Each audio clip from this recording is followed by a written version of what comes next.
இங்க பாருங்கம்மா, நீங்க சொன்னதுனால இந்த கல்யாணத்துக்கு நான் சம்மதம் சொல்லிட்டேன். ஆனா மனப்பூர்வமா இது எனக்கு சுத்தமா விருப்பமே கிடையாது. இந்த கல்யாணத்தை எப்படியாவது நிறுத்திடு.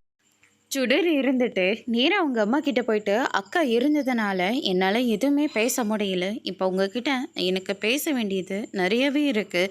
இந்த வீட்டில் எனக்கு நிம்மதியே இல்லைன்னு நான் சொல்கிறேன். ஆனால் நீங்கள் என்னடனா இந்த வீட்டை விட்டு நீ வெளியே போயிட்டா ரொம்ப நிம்மதியாக இருப்பேன்னு நீங்கள் எல்லாரும் சொல்லிக்கிட்டு இருக்கீங்க. நான் அங்கே கல்யாணம் பண்ணிட்டு போகிறதுக்காமா நீங்கள் என்ன இவ்வளோ தூரம் கஷ்டப்பட்டு படிக்க வச்சிங்க. ஏமா கொஞ்சம் கூட புரிஞ்சுக்காம இப்படியெல்லாம் பண்ணிக்கிட்டு இருக்கீங்க. நம்ம குடும்பமும் ஒரு நல்ல நிலைமைக்கு வரணும் இல்லையா? வசதியான குடும்பம்னு சொல்லி தான் அக்காவோட வாழ்க்கையை இப்படி சீரழிச்சிட்டு நின்றுட்டுருக்கீங்க.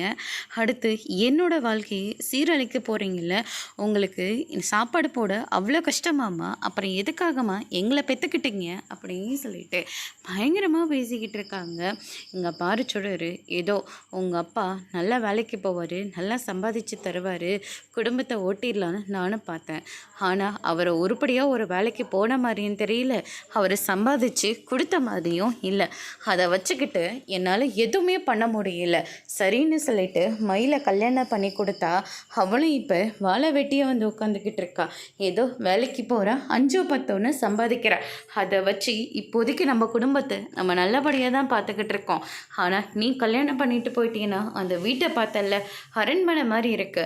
அவள் பேச்சை கேட்டு இந்த கல்யாணத்தை வேண்டான்னு சொன்னீங்கன்னா கண்டிப்பாக நான் மருந்து குடித்து செத்து போயிடுவேன்னு சொல்லி மிரட்டுறாங்க. அதோடு முடிச்சிருக்காங்க.